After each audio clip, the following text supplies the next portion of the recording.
1992, 7 to 8 years old. Around this time of my life, I noticed most people I knew seemed to be extra nice to me. I used to hate it.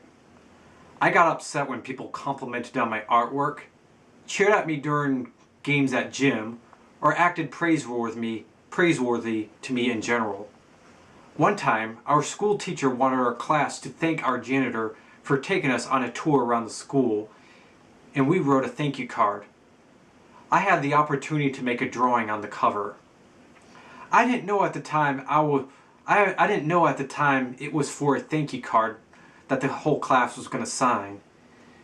Instead of feeling honored about doing the illustration for the class, I instead got mad when I found out what it was for, and I cried in rage for an hour, and I wanted to tear it up.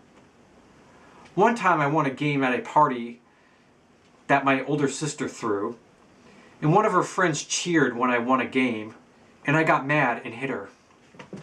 I think the reason why I got mad, I felt like I was a terrible person at the time for doing that. But now that I look back, I think the reason why I got mad when people cheered me on or complimented me was because I thought they were treating me different and that they wouldn't do the same if other people did the same thing. I didn't really understand at the time, and I simply thought I was a person who couldn't behave.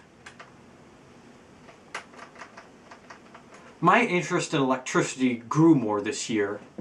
I learned how to wire circuits, make light bulbs light up from a battery using wires. I thought circuit boards looked fascinating. I thought they looked like a miniature city. I took every electronic device in my house apart to look at all the circuit boards. I started taking everything apart because I was curious in what the circuit boards looked like inside.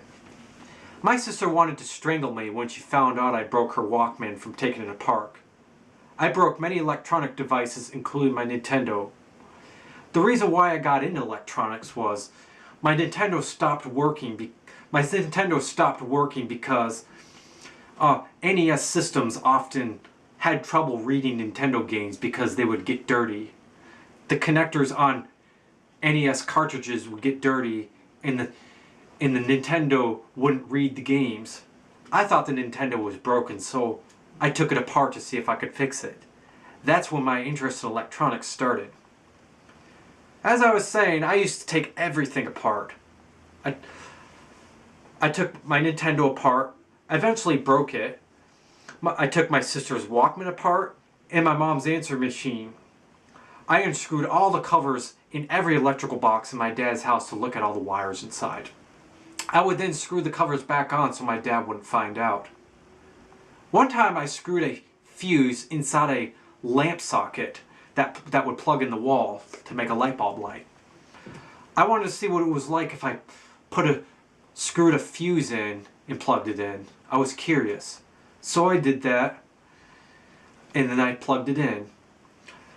As soon as I plugged in the socket with the fuse in it, it made a huge loud pop like a firecracker. My dad found out when he couldn't run the washer and dryer. It flipped a circuit breaker. When I told him, he asked me what I did and I told him and he spanked me. I felt very embarrassed. I always feared getting spanked. I didn't fear it because it hurt that bad, but it made me feel really embarrassed, almost like violated. Whenever I got spanked, I would try to crawl around for the rest of the day instead of walk. It kind of made me feel better.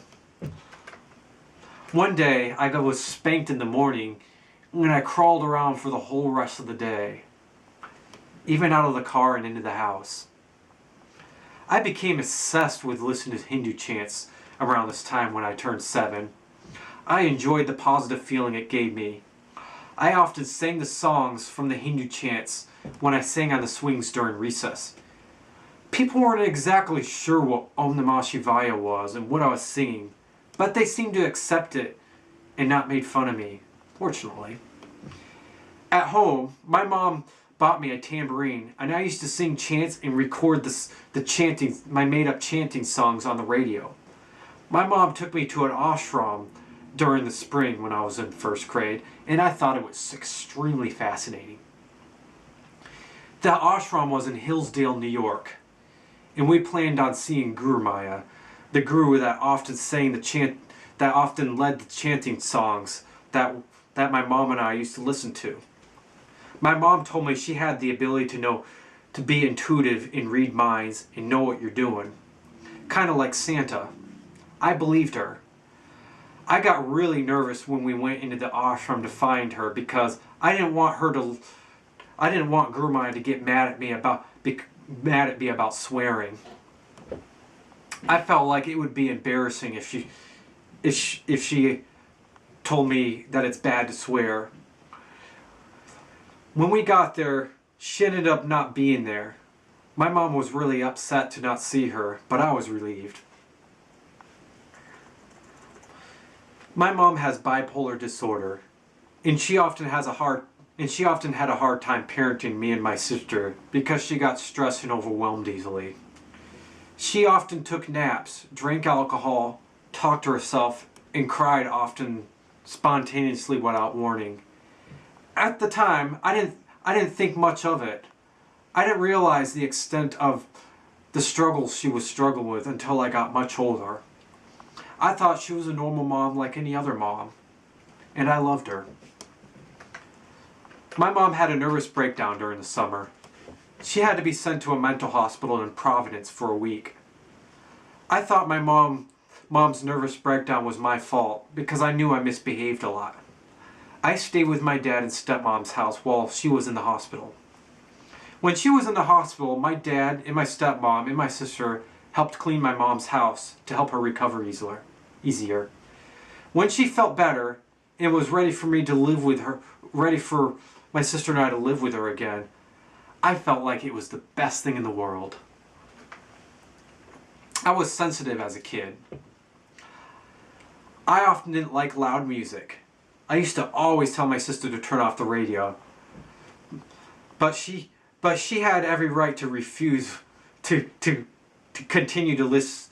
She had every right to refuse to turn off the music and continue to hear her favorite song. Why would anyone not want to turn off music just because someone else told her not to?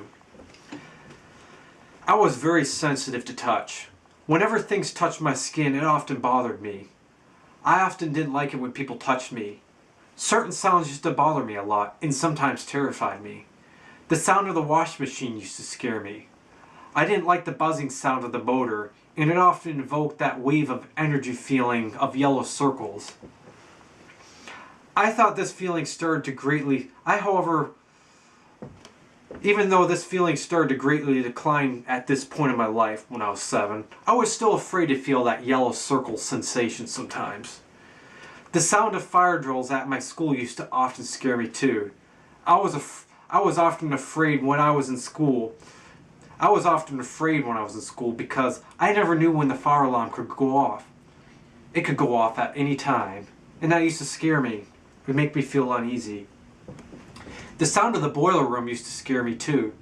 My first grade classroom was directly above the boiler room, and it often scared me when it went on because the boilers, 2 of them that heated the school, the motors that made it ran were loud and thunderous.